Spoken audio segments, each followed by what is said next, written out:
Okay. ఏంటి అంటే మీరు అంటున్నారు కదా ఆయన ఇంటర్వ్యూ చూస్తాను ఖచ్చితంగా ఎంత రాత్రి అయినా సరే అని చెప్పానంటే ఆయనలో మీకు అంతగా నచ్చింది ఏంటి? అదే అండి, ఇప్పుడు ఒక టాపిక్ ఉందనుకోండి, ఒక 10 మంది ఒకటి మాట్లాడితే ఈయన ఒకటి మాట్లాడతాడు. నాకు అది చాలా ఇష్టం. మళ్ళీ ఏం మాట్లాడతాడంటే చాలా లాజికల్గా ఉంటుంది తను మాట్లాడేది. ప్రతి పాయింట్కి ఒక ఎక్స్ప్లెనేషన్ ఉంటుంది, లాజికల్గా ఉంటుంది. And my way of speaking second year దాకా ఒక రకంగా ఉండేది. అతను చూసినప్పుడు ఏమైందంటే కంప్లీట్గా నేనే మారిపోయింది. ఆ కైండ్ ఆఫ్ స్పీకింగ్ కానీ, ఆ కైండ్ ఆఫ్ ఆలోచన కానీ, ఇవన్నీ అంటే తను ఇప్పుడు నా మీద తనకి ఇంట్రెస్ట్ ఉండకపోవచ్చు. నేను చెప్తాను కదా, మీరు కలుస్తానంటే చెప్పండి. యా, మీరు డెఫినెట్లీ డన్. నేను ఆయనకి ఫోన్ తను లేకపోతే నా లైఫ్ లేదు. And I can say this on record, media ముందు చెప్తున్నా. తను నన్ను ఎంత ఇన్ఫ్లుయెన్స్ చేశాడంటే, నా ఫ్రెండ్స్ ఒక 5 ఉంటారు, వాళ్ళందరికీ వర్మ పిచ్చి ఎక్కించా. ఇప్పుడు వాళ్ళందరూ ఆయన ఫ్యాన్స్. మై గాడ్, వర్మ గారికి ఇంత హార్డ్ కోర్ ఫ్యాన్ ఉన్నారంటే నేను నమ్మలేకపోతున్నానండి అసలు. అది కూడా ఒక సివిల్ స్క్రాచ్ చేసిన ఒక పర్సన్. అతను క్రైమ్ చూసే విధానం అవ్వచ్చు, ఇంకేదన్నా అవ్వచ్చు. అతను ఫస్ట్ నేను ఇంటర్వ్యూస్ చూసాను కాదు, సినిమాలు చూసాను. అక్కడ నుంచి ఇతను ఎవరు అని తెలుసుకోవడం స్టార్ట్ పెట్టాను. అప్పటి నుంచి అతను సినిమాలు చూడడం అనేసి అతను చూడడం స్టార్ట్ చేశాను. సత్య అవ్వచ్చు, కంపెనీ అవ్వచ్చు, one of the best movies I ever watched. మళ్ళీ టైం ఉంటే మళ్ళీ అవే చూస్తాను. ఒక్కొక్కసారి 100 సార్లు చూసినట్టున్నా. సత్య అయితే నాకు గుర్తు కూడా లేదు. ప్రతి సీన్ ఎపిక్ అని ఫీల్ అవుతాను, ప్రతి సీన్. ఆయన మీ కళ్ళ ముందు వస్తే కనుక మిమ్మల్ని కలవడానికో లేకపోతే మీరు ఆయన కలవడానికో ఏం చేస్తారు ఫస్ట్? నేను ఏమి చేయనండి అతని ముందు. ఏమి చేసినా వేస్టే, అతను నన్ను పట్టించుకోడు. అలా అంటే ఎలాగా? Now you have your own designation కదా. Yes, definitely. అంటే నేను ఏదైనా గ్రేట్ అచీవ్ చేసినప్పుడు, లేదంటే ఏదైనా డౌట్స్ అడగడానికి, ఒక క్రిమినల్స్ మైండ్ సెట్ స్టడీ చేయడం కానీ, ఇంకా దేనికని సైకాలజీ స్టడీ చేయడం కానీ, అప్పుడు అతను వెళ్ళి కలిస్తే బాగుంటుందని నా ఫీలింగ్. కానీ ఏమి పని లేకుండా వెళ్ళి అతను కలిస్తే జస్ట్ హాయ్ చెప్తాడు, వెళ్ళిపోతాడు. సో నాకు అది ఇష్టం లేదు. ఆయన నన్ను ఇగ్నోర్ చేయడం నేను భరించలేను. అది వండర్ఫుల్. లేదు, ఇప్పుడు మిమ్మల్ని ఇగ్నోర్ చేసే ఛాన్స్ ఎక్కడ? ఇప్పుడు మీరు డెఫినెట్లీ సివిల్ సర్వెంట్గా ఉన్నారు. ఇంకొకటి నేను అడగాలి, అంటే ఈ 624 ర్యాంక్ మీకు ఏదో సాటిస్ఫాక్షన్ ఇవ్వలేదని, సో దాని గురించి మీరు చాలా అసంతృప్తితో ఉన్నారని మీ మాటల్లో నాకు అర్థమైంది. సో దాని గురించి ఏం చెప్తారు? అంటే నేను ప్రిపరేషన్ స్టార్ట్ చేసినప్పుడు ఒకటే అనుకున్నానండి, ఏమనంటే నాకు వస్తే మొదటి ర్యాంకే రావాలి, అది తప్ప నాకు వేరే ర్యాంక్ వద్దు అని. ఎగ్జామ్ రాసే ముందు వరకు నాకు అదే ఆలోచన ఉండింది, వస్తే మొదటి ర్యాంకే కొట్టాలి, ఇంకా వేరేది ఏమొద్దు. ఎందుకంటే నేను always I wanted to be on top. నేను ఎంత ప్రిపేర్ చేయనో, ఏమేమి బుక్స్ చదివానో నాకే తెలుస్తుంది. 10th క్లాస్ వరకు యావరేజ్ స్టూడెంట్, వెరీ యావరేజ్. తర్వాత టాప్ లోనే ఉండాలి. సో రెండు కాంట్రాస్టింగ్ ఉన్నాయి, రెండు ధృవాలు. ఎందుకంటే ఇప్పుడు నేను వర్మ గారిని చూసినప్పుడు ఏమి నేర్చుకున్నానంటే, ఎక్కడున్నా మీరు టాప్గా ఉండాలి, లైఫ్ని చాలా ఇంటెన్స్గా యూ హ్యావ్ టు లివ్ అని తన దగ్గర నుంచి నేను నేర్చుకున్నాను అనమాట. సో ఈ సివిల్ సర్వీస్ సిలబస్ కూడా నాకు తెలిసి చాలా దగ్గరగా ఉంది. హిస్టరీ కానీ, పాలిటీ కానీ, ఇండియా గురించి నేర్చుకోవడం అనేది నాకు చాలా బాగా అనిపించేది. సో ఇది నాకు వెల్ వర్స్ సబ్జెక్ట్ కాబట్టి నేను ఏమనుకున్నానంటే, దీంట్లో మనం ఎట్లాగో టాప్గా ఉండాలి. ఇప్పుడు మీరు ఎగ్జాంపుల్ ఏమని తీసుకోండి, ఇప్పుడు ఒక కొత్త అతను టాలీవుడ్లోకి వచ్చాడు ఇండస్ట్రీకి. అతను ఏమనుకుంటాడు, సినిమా తీసేటప్పుడు యావరేజ్ సినిమా తీద్దామని అయితే రాడు కదా, హిట్ సినిమా తీద్దామని వస్తాడు, సూపర్ హిట్ సినిమా తీద్దాం. అలా నేను కూడా దీంట్లోకి ఎందుకు వచ్చానంటే, ఫస్ట్ ర్యాంక్ కావాలని వచ్చాను. ఇప్పుడు ఏదైనా పని చేసినప్పుడు we want to be on the top. So నేను కూడా I wanted always first rank. But something went wrong, ఏమైందో తెలియదు. ఇప్పుడు నేను ఒకసారి ఇన్ ద హైండ్ సైడ్ ఒకసారి రీకాల్ చేసుకుంటే కొన్ని బ్లండర్స్ చేశానని నాకు తెలుసు మెయిన్స్లో. And hopefully next time repeat చేయకుండా ఉంటానని నా ఫీలింగ్. ఇంకోసారి రాస్తారైతే రాద్దాం అనుకుంటున్నా. ఇప్పుడు నాకు హోప్ఫుల్లీ ఐపీఎస్ వచ్చే ఛాన్స్ చాలా ఎక్కువ ఉంది. అండ్ నాకు ప్రిఫర్ చేసిన క్యాడర్ కూడా వస్తుంది. సో రాయడానిలో అసలు అర్థమే లేదు. బట్ బెటర్ ర్యాంక్ నాకు కావాలి. I want to launch my self in to the society with a better rank. That's your mental satisfaction. And I'm not for 624. 624 is not for me అని నా feeling. ఇది ఇంకెవరదో. Akshay IPS interview అప్పుడే నేను మీతో ఒక మంచి కాన్వర్జేషన్ నాకు అది గుర్తుంది. తను నాది చూస్తుంటే మీరు పగలబడి నవ్వారు, ఏంటి ఆడి గురించి అంత ఇంపార్టెన్స్ ఇవ్వాల్సిన అవసరం ఏంటి అన్నట్టు. అది ఎస్, అయితే నేను చూశాను. అది మీరు చూసింటారు, బట్ నా నవ్వులో మాత్రం అర్థం అది కాదు. నేను మీకు తర్వాత కూడా మెసేజ్ చేశాను నిజంగానే, రియలీ. ఎందుకంటే అంటే ఒక ఐపీఎస్ ఆఫీసర్ ఒక సినిమా డైరెక్టర్ని చూసి ఒక అంత ఇంపాక్ట్ ఉందా అనేది నాకు ఆశ్చర్యంతో కూడుకున్న. First of all I don't think it is about my film అండి. తను I think he was probably influenced by రామోయిజం. I don't think it's about my films. నా ఇంటర్వ్యూస్ లేకపోతే రామోయిజం ఆస్పెక్ట్ అనేది తను కొంచెం ఎఫెక్ట్ చేసింది. కానీ నేను ఫిల్మ్ డైరెక్టర్ అనేది ఐ థింక్ ఇన్సిడెంట్ లేదు దాంట్లో. ఎందుకంటే నాకు ఆయన చెప్పింది ఏంటంటే ఇంటర్వ్యూలో, రీసెంట్ కూడా నేను ఈ కరోనా సిచ్యువేషన్స్ ఆయన ఉన్న జిల్లాలో ఎలా ఉంది ఏంటి అనేది ఫోన్ చేస్తే మీ యాక్సెంట్ దిగిపోయారు ఆయన యా అండం కానీ the way speak to the people అసలు యాస్టీస్గా మీ రెప్లికానా అన్నట్టుగా తయారైపోయారు. నేను అనుకున్నా, నేను అడిగాను కాదు మీరు అన్నిది ఎలా అంటే నేను ఒక వైరస్ తను ఇన్ఫెక్ట్ చేసినట్టు అనిపిస్తుంది. ఇన్ఫ్లుయెన్స్ మీ ఇన్ఫ్లుయెన్స్ అతని మీద అంత ఉంది. నాకు ఇంటర్వ్యూకి వెళ్ళే ముందు మెయిన్స్ ఇంటర్వ్యూకి వెళ్ళడం అంటే, మెయిన్స్ అయిపోయి ఇంటర్వ్యూకి వెళ్ళడం అంటే it's not a small thing actually. చాలా గొప్ప ఐపీఎస్ ఐఏఎస్ అంటే మనం చాలా ఒక జిల్లా వాళ్ళ చేతిలో ఉంటుంది, జిల్లా ప్రజల జీవితాలు వాళ్ళ చేతిలో ఉంటాయి. అలాంటిది అలాంటి పర్సన్ దానికి ప్రిపేర్ అయ్యే ఒక పర్సన్ మీ సినిమా చూడందే మెయిన్స్ రాయలేదు, మీ సినిమా చూడండి ఇంటర్వ్యూకి వెళ్ళలేదు, మిడ్ నైట్ అయినా సరే 1:30 అయినా మీది ఒక మూవీ చూసి మీది ఒక ఇంటర్వ్యూ చూస్తే కానీ ఆయన అటెండ్ కాలేదు. సో అది నాకు చాలా ఆశ్చర్యం అనిపించింది. ఆ పాయింట్లో ఒక సర్ప్రైజింగ్గా నవ్వేనే తప్ప భలేవారే మీరు. కానీ ఇన్ రీసెంట్ టైమ్స్ అండి నేను been just getting very intrigued. నేనంటే మోస్ట్ ఆఫ్ ది టైం నేను జనరల్ పీపుల్ని కలిసేది ఎయిర్పోర్ట్స్లో, లేకపోతే ఏదో ఫంక్షన్కి వెళ్ళటం అలాంటి చోట. అంటే నా రెగ్యులర్గా నాతో కలిసి పనిచేసే వాళ్ళు కాకుండా బయట వాళ్ళని కలవడం అంటే ఒకటి ఎయిర్పోర్ట్స్లోనూ లేకపోతే అక్కడ జరుగుతుంది.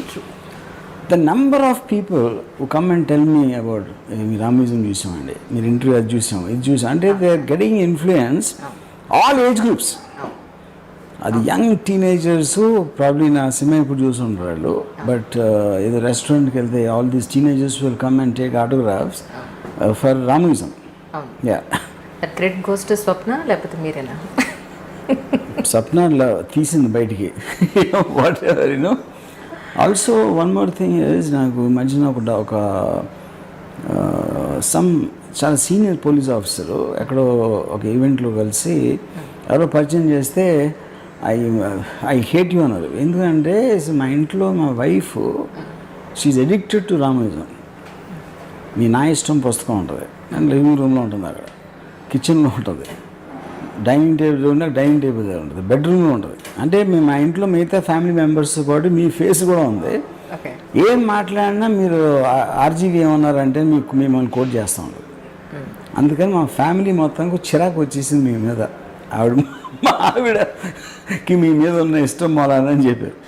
ఇంకొకటి నేను అడగాలి, అంటే ఈ 624 ర్యాంక్ మీకు ఏదో సాటిస్ఫాక్షన్ ఇవ్వలేదని, సో దాని గురించి మీరు చాలా అసంతృప్తితో ఉన్నారని మీ మాటల్లో నాకు అర్థమైంది. సో దాని గురించి ఏం చెప్తారు? అంటే నేను ప్రిపరేషన్ స్టార్ట్ చేసినప్పుడు ఒకటే అనుకున్నానండి, ఏమనంటే నాకు వస్తే మొదటి ర్యాంకే రావాలి, అది తప్ప నాకు వేరే ర్యాంక్ వద్దు అని. ఎగ్జామ్ రాసే ముందు వరకు నాకు అదే ఆలోచన ఉండింది, వస్తే మొదటి ర్యాంకే కొట్టాలి, ఇంకా వేరేది ఏమొద్దు. ఎందుకంటే నేను always I wanted to be on top. నేను ఎంత ప్రిపేర్ చేయనో, ఏమేమి బుక్స్ చదివానో నాకే తెలుస్తుంది. 10th క్లాస్ వరకు యావరేజ్ స్టూడెంట్, వెరీ యావరేజ్, తర్వాత టాప్ లోనే ఉండాలి. సో రెండు కాంట్రాస్టింగ్ ఉన్నాయి, రెండు ధృవాలు. ఎందుకంటే ఇప్పుడు నేను వర్మ గారిని చూసినప్పుడు ఏమి నేర్చుకున్నానంటే, ఈ ఎక్కడున్నా మీరు టాప్గా ఉండాలి, లైఫ్ని చాలా ఇంటెన్స్గా యూ హ్యావ్ టు లివ్ అని తన దగ్గర నుంచి నేను నేర్చుకున్నాను అనమాట.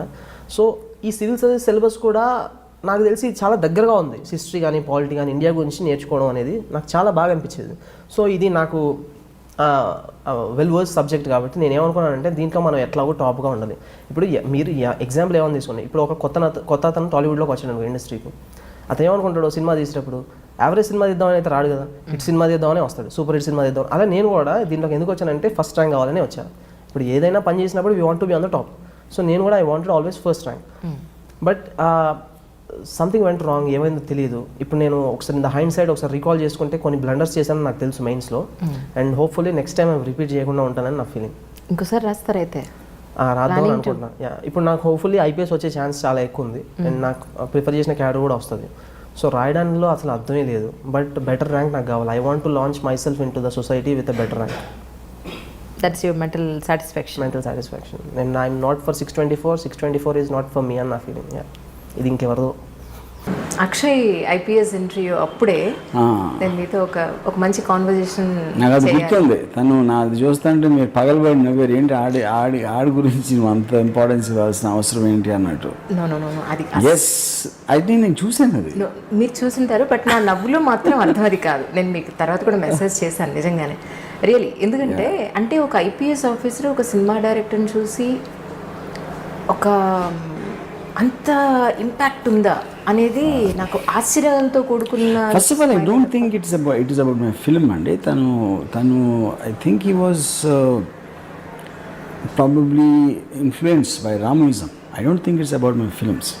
నా ఇంటర్వ్యూస్ లేకపోతే రామోయిజం ఆస్పెక్ట్ అనేది తను కొంచెం ఎఫెక్ట్ చేసింది కానీ నేను ఫిలిం డైరెక్టర్ అనేది ఐ థింక్ ఇన్సిడెంట్ లేదు దాంట్లో. ఎందుకంటే నాకు ఆయన చెప్పింది ఏంటంటే ఇంటర్వ్యూలో, యా రీసెంట్ కూడా నేను ఈ కరోనా సిచ్యువేషన్స్ ఆయన ఉన్న జిల్లాలో ఎలా ఉంది ఏంటి అనేది ఫోన్ చేస్తే మీ యాక్సెంట్ దిగిపోయారు ఆయన. యా అండం కానీ the way speak to the people అసలు యాస్టీస్గా మీ రెప్లికానా అన్నట్టుగా తయారైపోయారు. నేను అనుకున్నా, నేను అడిగాను మీరు అన్నిది ఎలా అంటే నేను ఒక వైరస్ తను ఇన్ఫెక్ట్ చేసినట్టు అనిపిస్తుంది.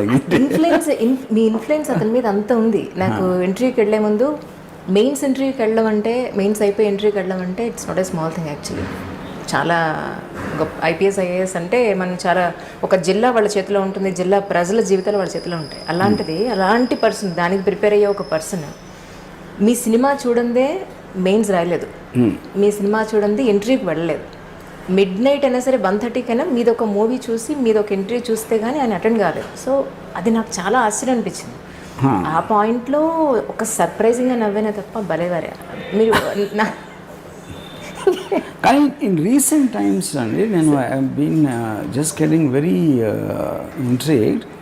నేనంటే మోస్ట్ ఆఫ్ ది టైం నేను జనరల్ పీపుల్ని కలిసేది ఎయిర్పోర్ట్స్లో, లేకపోతే ఏదో ఫంక్షన్కి వెళ్ళటం అలాంటి చోట. అంటే నా రెగ్యులర్గా నాతో కలిసి పనిచేసే వాళ్ళు కాకుండా బయట వాళ్ళని కలవడం అంటే ఒకటి ఎయిర్పోర్ట్స్లోనూ లేకపోతే అక్కడ జరుగుతుంది.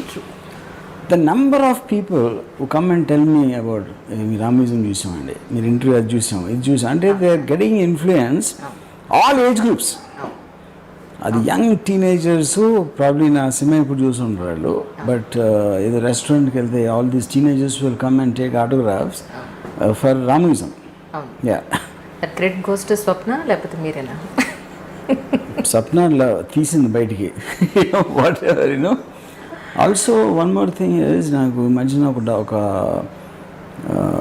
సమ్ చాలా సీనియర్ పోలీస్ ఆఫీసరు ఎక్కడో ఒక ఈవెంట్లో కలిసి ఎవరో పరిచయం చేస్తే ఐ హేట్ యూ అన్నారు. ఎందుకంటే మా ఇంట్లో మా వైఫ్ షీఈ్ అడిక్టెడ్ టు రామోయిజం.